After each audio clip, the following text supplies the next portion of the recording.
Kids kitchen வேர்ல்டுக்கு உங்களை அன்புடன் வரவேற்கிறோம். இன்னைக்கு நம்ம மீன் பொரிச்சது எப்படி பண்ணலாம்னு பார்க்கலாம் வாங்க. அதுக்கு முதல்ல தேங்காய் எண்ணெய் ஆட் பண்ணிக்கோங்க.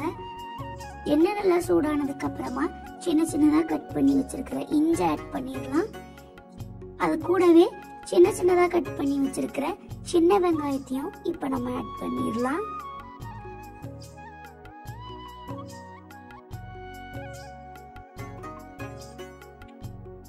இப்ப இதை நல்லா வதக்கி எடுத்துக்கலாம்.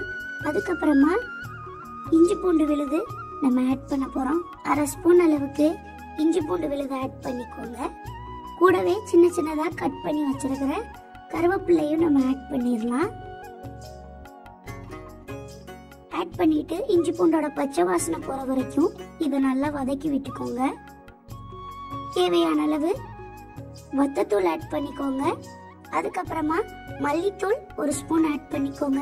சீரகத்தூள் 1/2 ஸ்பூன் ஆட் பண்ணிக்கோங்க. கட் பண்ணி வச்சிருக்கிற தக்காளியையும் இப்ப ஆட் பண்ணிடலாம்.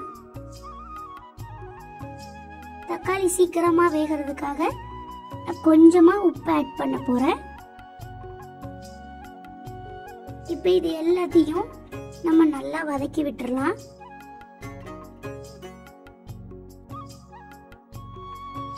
தக்காளி நல்லா குலைவா மசிஞ்சு வரணும்.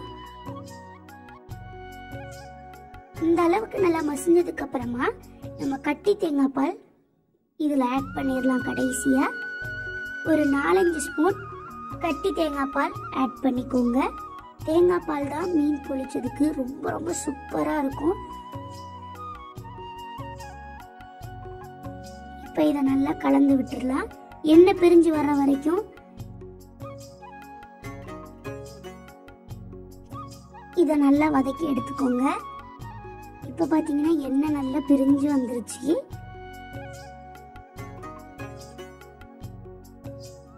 இந்த மாதிரி ஆனதுக்கு அப்புறமா நம்ம இறக்கி வச்சிடலாம்.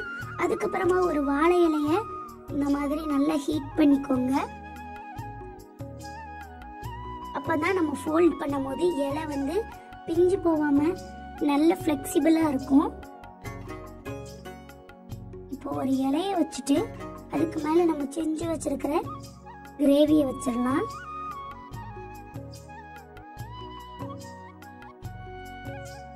அதுக்கு மேல நம்ம பொரிச்சு வச்சிருக்கிற மீனை வைக்க போறோம். மீன் பொரிச்சது ஏற்கனவே நான் ஒரு வீடியோவா போட்டிருக்கேன். ஸோ மீன் பொரிச்ச மீன் ஒன்று வச்சுட்டு திரும்ப அதுக்கு மேலேயும் நம்ம செஞ்சு வச்சிருக்கிற கிரேவியை வச்சிடலாம்.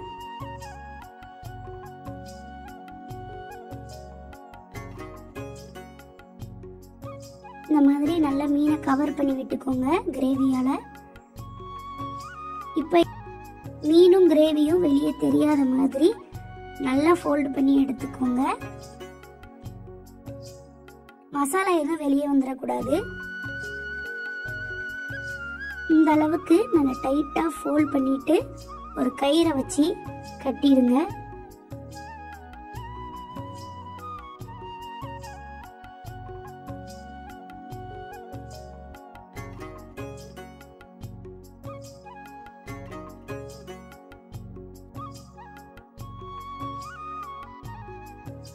அதுக்கப்புறமா இத நம்ம தோசை தவால போட்டு ஃப்ரை பண்ணி எடுத்துக்கலாம்.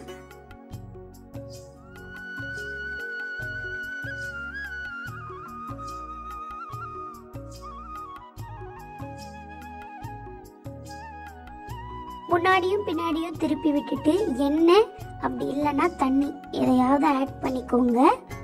நான் இன்னைக்கு எண்ணெய் தான் ஆட் பண்ணிக்கிட்டேன். நல்லா ஃப்ரை ஆனதுக்கு அப்புறமா இதை எடுத்துடலாம். இதே மாதிரி இன்னொன்று ஒரு பேட்சும் ரெடியா இருந்தது, அதையும் பொரிச்சு எடுத்துடலாம்.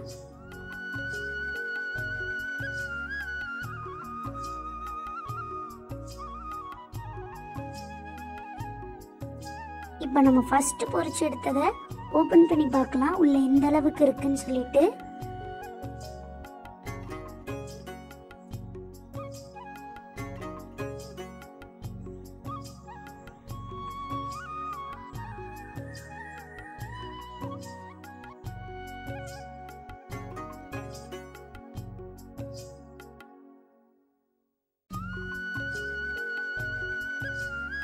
பார்க்கிறதுக்கே அவ்வளோ சூப்பரா இருக்கு.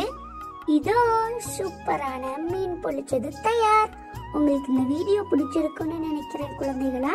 உங்களுக்கு இந்த வீடியோ பிடிச்சிருந்ததுன்னா மறக்காம கிட்ஸ் கிச்சன் வேர்ல்ட சப்ஸ்கிரைப் பண்ணுங்க.